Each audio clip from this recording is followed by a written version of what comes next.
Hello, hello, hello. Scott Posley with Imperfection Wellness. And in today's video, I'm going to teach you about a digital detox and how you can start small and be successful with maybe your first digital detox. And if you've done one before, then maybe, you want to learn how to do it a little better. But that's what we're going to talk about in today's video. And when you think about where we are with devices, they are not that old. There are people who have had devices less than 15, 20 years. And when we think of how advanced they are constantly alerting us, vibrating, ringing, dinging. We have reminders, we have alerts, we have AI devices that are speakers, we have phones that are mini computers. Then we go to work and we have computers with alerts and reminders and calendar reminders. Then we come home and we can now stream TV. We can watch news 24/7. Pause. That's a lot. We are connected constantly. And through this connection, we feel it's so easy to talk to a friend of mine in Europe or one of my friends in Australia. But how connected are we with this interconnectedness? Yet many people feel disconnected. And then when we grab that device, because we have 30 seconds to a minute of waiting in line, and we grab our phone. We're walking down the street. We're reading our phone. We're constantly stimulating ourselves. And we don't even know that we're doing it. So the first step that I want to talk to you about is just the awareness of it. Bring your awareness to it. I have a dear family member, and when we're together, I'm like, are you okay putting your phone down? Because I know the distractions are constant. There's about 5 different dings. I do not have them figured out yet, but I know they're all the different apps, and each app has a different one. And then when the phone is down, the watch is alerting. And there's always something, and it just interrupts genuine connection so that when we are together, I don't feel connected because I know it's the device first. I also go out to eat and I'll see people sitting at a table, 4 people at a table, and everyone has their device out. And I've been at dinners before where I said, could we put our devices down? Like actually put them down and put them away and just be in the moment. I live by myself. I have a lot of downtime. So when I'm with people, I want to connect with them. And if we're not taught how to interact and engage with these devices, we're never going to understand the pull they have on us. My background and training is as a physician assistant, and everything I say here, it is not medical advice. I want to be very clear about that. I'm here as a layperson, but I do have a medical background. I am board certified. I have studied wellness for almost 25 years. I started meditating back probably in the 2010s. I learned Vedic meditation, which is similar to transcendental meditation, in 2015, and I became a Vedic meditation teacher in 2024. So taking all of this knowledge and putting it together, understanding what is going on, I always want to start with awareness. And with that awareness comes radical acceptance, radical self-compassion. And I call it radical because it's so easy to judge ourselves the way we judge others. But let's come back to this awareness of the pull that devices and a 24/7 news cycle has on us. That's the challenge. That's what's going on right now. And why is that? Because our body craves it. We're wired for it. We get that little dopamine hit every time there's a ding.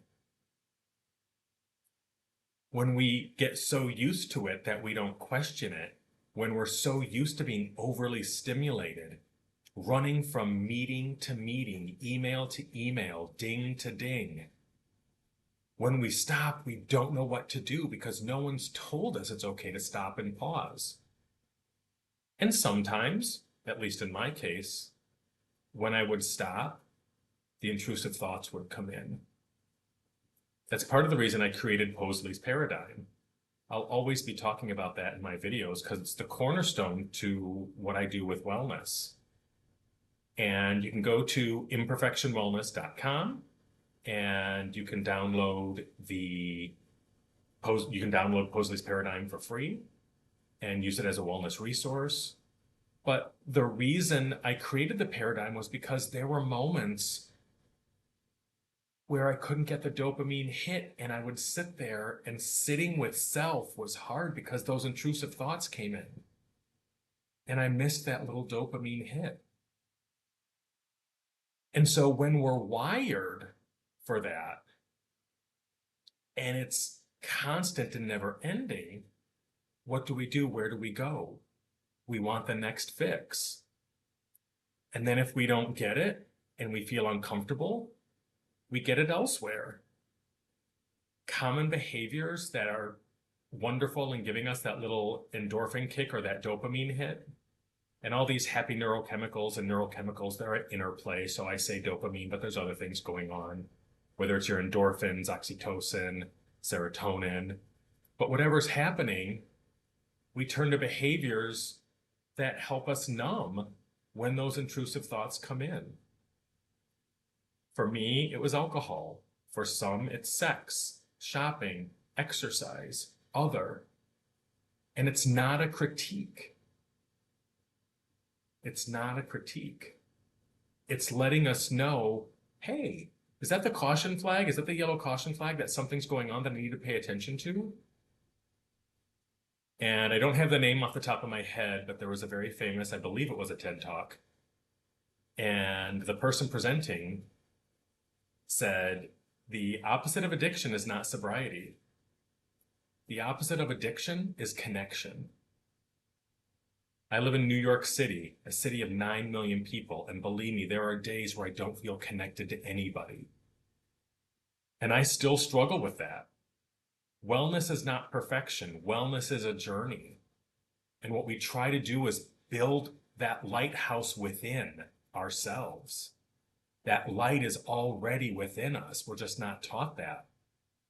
And we learn to find our contentment and fulfillment from within, because then when we're the lighthouse, we can weather the storm. So in this city, there's often a lack of interconnectedness. And my friends are busy. People are off traveling. The summer are a lot of busy schedules, but then we go into the fall and other things come up. And we go to that device.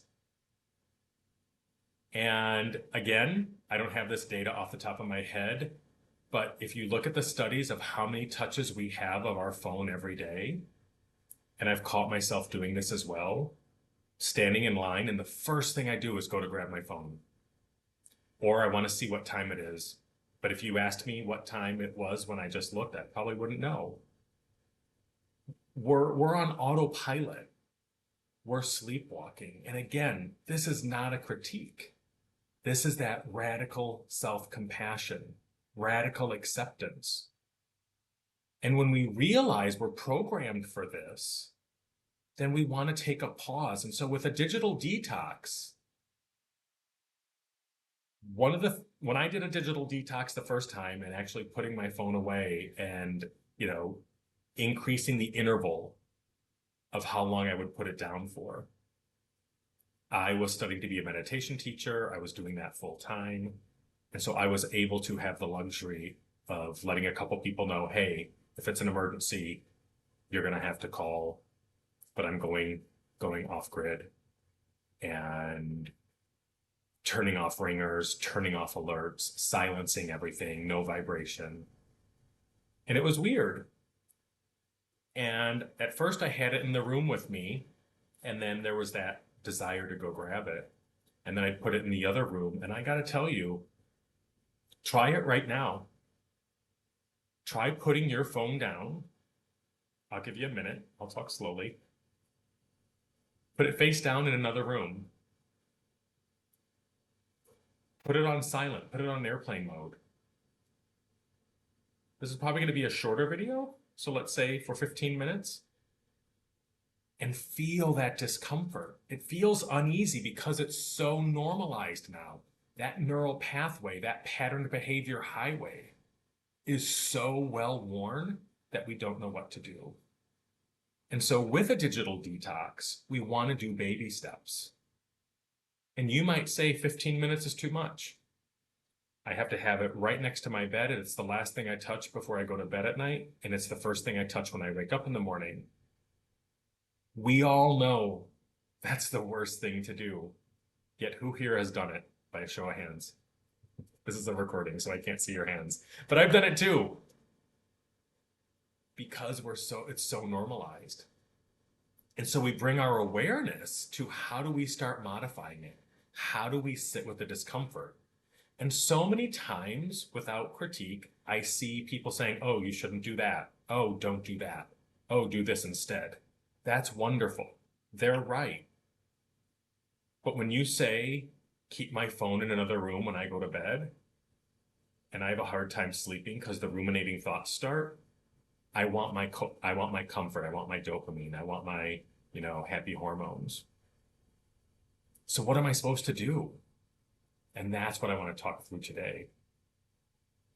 We start with awareness, and we go to another concept of Posley's paradigm. So awareness is one of the concepts in the paradigm, but also lean in and let go. Lean into the discomfort and breathe through it. Ground yourself. If you're able to go outside, ground yourself. Take your shoes and socks off. Ground yourself on grass, not on AstroTurf, not on cement. And take some slow, deep breaths. And again, I live in a city, don't have grass near me, so I'll sit in my living room, sit on the couch, feet firmly planted, and I ground myself. And I'm like, God, this feels uncomfortable. Still to this day, after almost 25 years, still there are times where it happens. It's a journey, and that's why I say radical self-compassion. There's no perfection. That's why I call it imperfection wellness. We are perfectly imperfect. And as you ground yourself and as you feel that emotion come up, instead of avoiding, instead of distracting, instead of numbing, lean forward, lean in. Slow, deep breath in through your nose. Slow, deep breath out. And if you did, in fact, put your phone away or put it on silent or put it on airplane mode, hopefully out of arm's reach, you might be feeling some discomfort. You're going to feel the discomfort. I still feel the discomfort.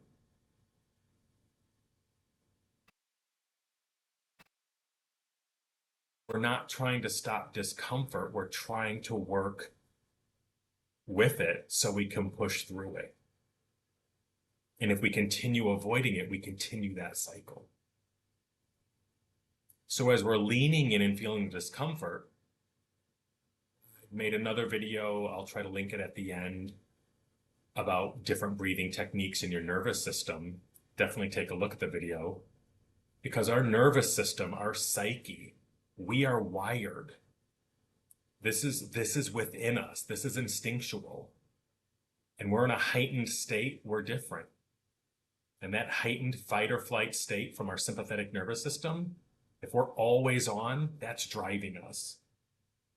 And so when we lean into this comfort and start breathing, when we become aware of our breath, the preciousness of the human breath, as I recently heard someone say, it's the first thing we do when we come into this world, and it's the last thing we do when we exit this world.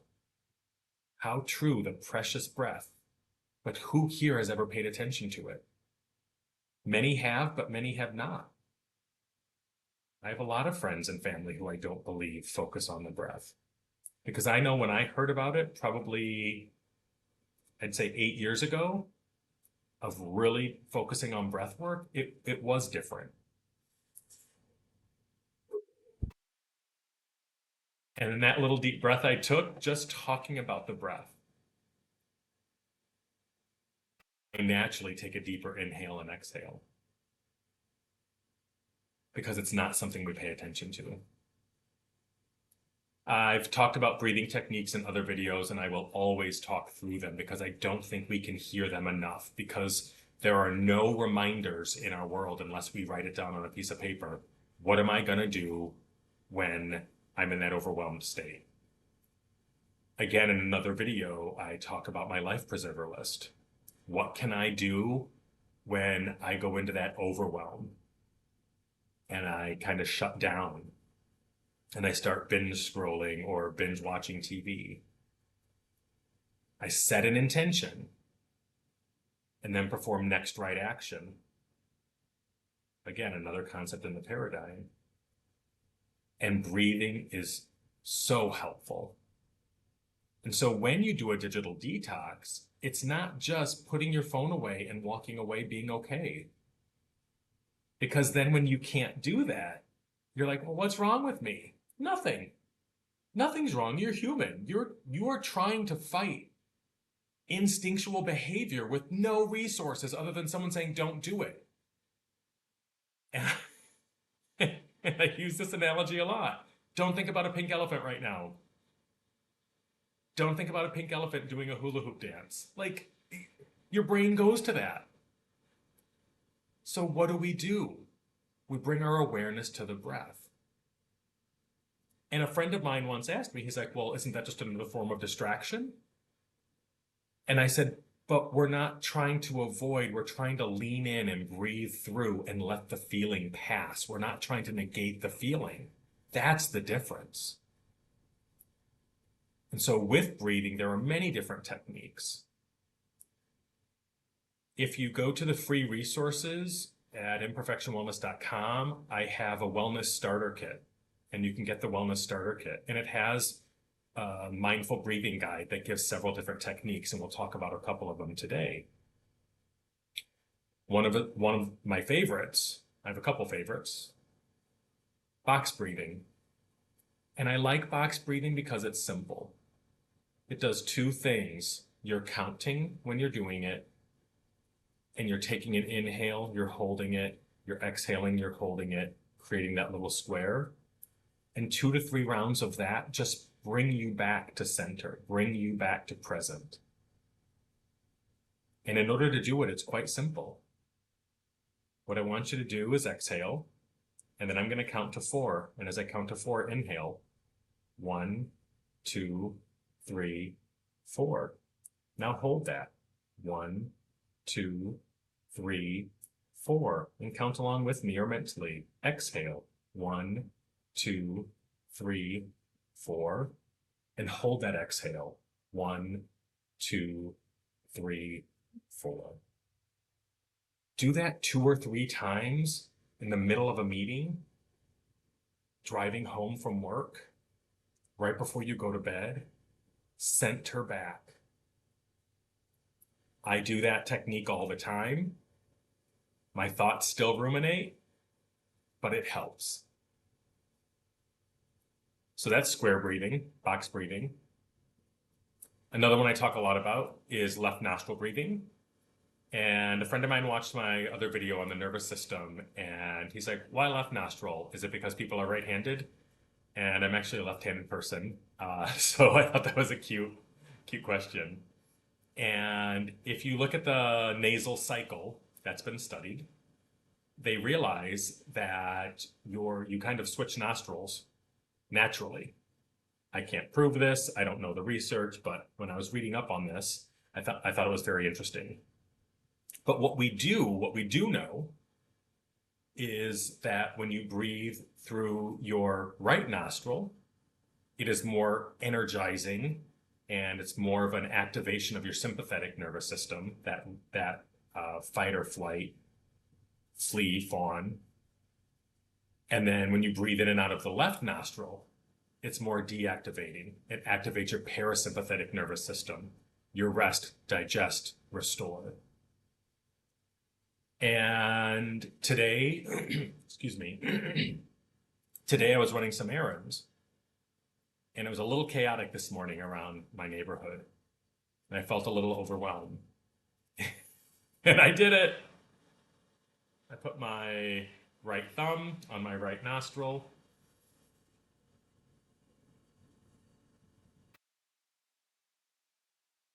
and I did some slow, deep breaths in and out through my left nostril. If you have congestion or stuffiness or any obstructions, anatomy issues, and you can't do that, that's fine. There's other techniques that can activate the parasympathetic nervous system. But just realize the act of doing left nostril breathing, even for 30 seconds to a minute.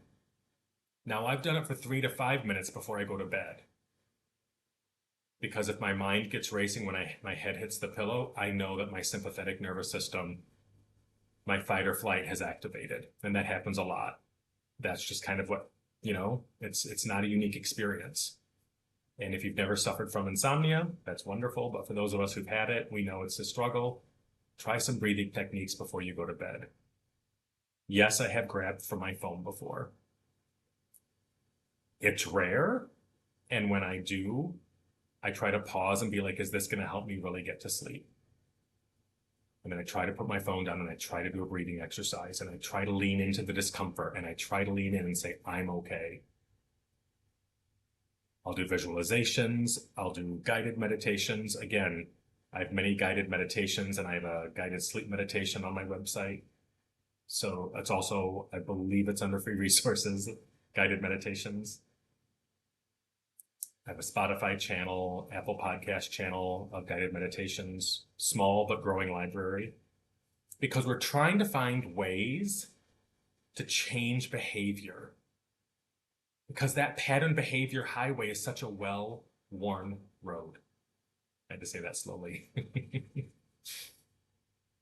And when we're changing or doing something different, that new behavior might take a little while. So start with a breathing exercise. Another thing I have learned, and it's a challenge for me, but it's an interesting breathing technique, is one called conscious breathing or mindful breathing. And that is the simple act of bringing attention to your inhale and your exhale as you're watching TV, as you're at work, as you're driving, as you're listening to me. As I'm talking, be mindful of your inhale. And as I'm continuing, be mindful of your exhale. Just that moment of mindfulness, of being aware and conscious of your breathing, pulls you back into present moment. What I've lived with me and what I've heard from others is that sitting in the here and now is hard. And it's easier to time travel to the past or future, sleepwalking, going through the motions. And by bringing awareness, we stop sleepwalking. We're coming back and we're leaning into that discomfort, breathing through it and letting go. And going back to the lean in and let go technique, I just do regular breathing. I'm taking a slow inhale through my nose and an exhale through my mouth, and I keep doing that because eventually the feeling will pass. I was talking to a friend a couple days ago, and she's like, oh, I just pushed it down. I had a couple tears earlier. I don't need to have more tears, so I'll just push it down. I said, you do you. I try to meet people where they are because I want to be met where I am. 5 years from now, this video is going to look very different, but today and now, it's where I am. So I'm being met where I am, and I need to meet others where they are. But hearing that she was pushing it down, I said, that's fine, but it's going to come up in another way. So what if we leaned into it and breathed through it? No, I'm good. Awesome. That's fine. And I just listened. How can I hold space? How can I, be a comfort, be a support? What would I want? We don't always want someone telling us what to do. Sometimes we just want to listen. So with that, when we're ready, when we start understanding that we want to move away from pushing things down. I shouldn't feel this way. Oh, don't should all over yourself. I shoulded for so long. And if I feel something, I'm going to let myself feel it. There's no right or wrong. It is. Now, does it tell the whole story? Absolutely not. Feelings don't tell the whole story, but feelings are real. I always pick on anger. Yes, I get angry, but I'm rarely angry at the thing that just happened. There's usually pent up anger from lifetime of frustration that's once the pressure valves open, it explodes. So it's okay that I feel angry, but I become aware that I'm feeling it. I am not angry, I feel angry. I am not an angry person, I feel angry. Those semantics are huge. Those word flips are huge. I feel sad, not I am sad. I feel anxious in certain social situations. That's better than saying I'm anxious.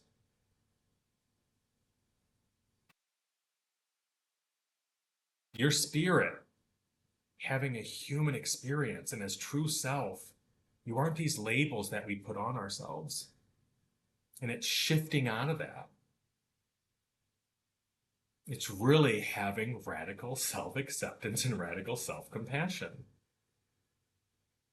And so feelings are real. They don't tell the whole story. Our thoughts, feelings, and emotions are based in stories, fragments, and half-truths. Our brain is not as sharp as you think. Our memory is not as sharp as you think. There are memories friends bring up that I have no recall of, but that's because it wasn't as big of a bookmark in my life. Your brain is meant to remember things that are big bookmarks for you. So I'm not going to remember something. And have you ever heard someone retelling a story? You're like, yeah, I kind of remember that. And didn't I do this? And was I doing that? And you're not sure? The brain is going to fill it in. The brain's going to give you an answer. It's going to produce something. And your perception of what happened is different than someone else's perception. So who's right, who's wrong? So just know that these thoughts, feelings, and emotions are made up of stories, fragments, and half-truths. And they are real. They don't tell the whole story. And we breathe through the discomfort, because if we let the discomfort come up and out and we stop storing it, we release it. This is why a dopamine detox is hard. If you're just told to put your phone down, you're told to meditate, I teach a meditation technique that is for us, people who think. The type of meditation that I teach welcomes your thoughts. We want you to have thoughts. We never say clear your mind. That's impossible. Don't think of the pink elephant. You're going to. Oh, I don't have time to meditate. Ugh. There's a story in there. You do have time to meditate. You're choosing not to, and that's okay. But you're also choosing chaos. That's also okay. That's your choice, but become aware it's a choice on some level. And that was hard for me to accept, that I sometimes chose chaos. And why I like breath work is because it's a simple foot in the door for putting the phone away, turning the TV off, sitting there in silence for a moment, and taking some slow, deep breaths. If it's too activating, if it's too much, if there's a traumatic past, if there's, deeper wounds, please get help. Call 988, the National Suicide and Crisis Hotline. Go to ZocDoc.com or psychologytoday.com. You can search for therapists who take your insurance. Most of them do telehealth these days. There are resources out there. But for many people who are able to sit in the discomfort, we don't. I never did for years because I never knew. I never knew how activated my nervous system was. And I'm taking my breath work a step beyond, and we'll talk about that in a future video. Because I want people to understand they aren't broken. There's nothing wrong with them. We were never given a rule book. We were never given a playbook. And I wrote a book called More Than My Thoughts, which talks about ego, true self, present moment, and then goes into Poseley's paradigm. Poseley's paradigm is comprised of 10 universal truths arranged in 9 pillars. And I wrote that book a couple of years ago. In the last couple of months, things change and I'm seeing things. What is ego? What is our psyche? Mind, body, spirit, everything put together. What's wired? What's instinctual? The answers are still the same. Breathing, awareness, meditation. And going back to the meditation technique, it's so wonderfully simple. Sitting with your back supported and your head free, and as long as you feel safe, you close your eyes, thoughts flood in, they're welcomed, you're allowed to have thoughts.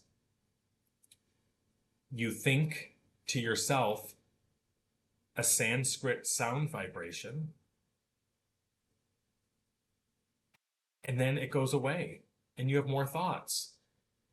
And you're like, oh shoot, I'm having a lot of thoughts. I think he told me I'm supposed to think this mentally. And then you come back to the mantra. And I will put a link. Is it up here? No, it's up here. This is where the link shows up. To anyone can learn to meditate with this technique. Anyone. Most kids, I believe, I could be wrong. I don't have data on my fingertips. I want to say 8 to 10 years old. It's harder for kids to sit, but they can do a little walking meditation with a mantra. Thoughts are welcome. Thoughts are welcome. And I've taught people and they said, I had so many thoughts. Did I do it wrong? No, thoughts are welcome. But we're not taught that. I'm not knocking any style of meditation. There are different meditation techniques out there.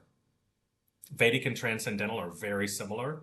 They're mantra-based. They're based in Sanskrit. They're thousands of years old.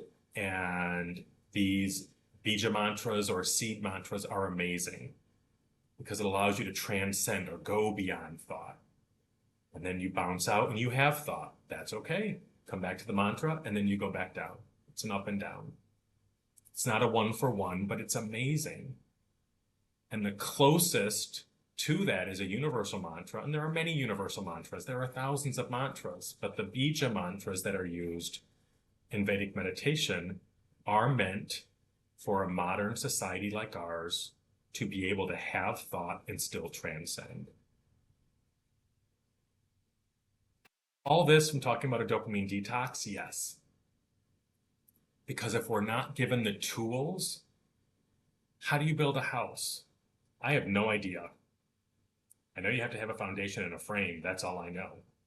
So if someone said, go build a house, I might be able to build a house as long as there's no wind, rain, or winter. But if you get an architect or a builder or someone who knows, the chances of success are 100%. That's what I'm doing here. That's what I'm doing with Imperfection Wellness in this video series. We're not given the backstory, and it can feel overwhelming. I would love comments, questions, thoughts, ideas, feedback. In my mind, I have these topics, and I go free form of what I want to cover. And so I hope that my train of thought is one that works with you. When it comes to Vedic meditation, I do intro talks. Those are free, and you can learn more about it. Many of my resources at imperfectionwellness.com are free or low cost. There is a cost for Vedic meditation because it is my time. It is about an hour and a half to 2 hours. We don't rush it, but it can be as short as an hour with one-on-one, about an hour and a half with a couple people over 4 days. And it's an amazing experience. I'm very biased. I'm a teacher. And the students I've taught, it's been amazing. And some people say, I don't know if I'll stick with it. Okay, let's talk through that. We prioritize so much. How can we start prioritizing ourselves? And it's easier to do when we have the tools and we stop sleepwalking. I wake up 20 to 30 minutes earlier than I need to every day to make sure I'm guaranteed to get one meditation session in. And the type of meditation I do, that equals anywhere from 1 to 2 hours of sleep. So it is a well-resting meditation, even if I have a lot of thoughts. It's a priority, but I know the tools. I have the instruction manual. We all can make time for it. Oh, but I had a sleepless night. Great. I've had many sleepless nights, and when I've meditated, I've really gone out. I haven't fallen asleep, but I was able to transcend and get tremendous rest. What are the other tips, tricks, and tools? Continue watching the video series. I want to make sure that everyone has access, because at Imperfection Wellness, I believe mental health is a human right, and there's a crisis going on. And I want to make sure people know one key concept. We are more than what our thoughts, feelings, and emotions say about us in the world around us. We have them, but what if we could become the observer? Pull back from identification with those thoughts that say I'm less than or I'm better than someone, and realize we're all in this together. That's what the paradigm is.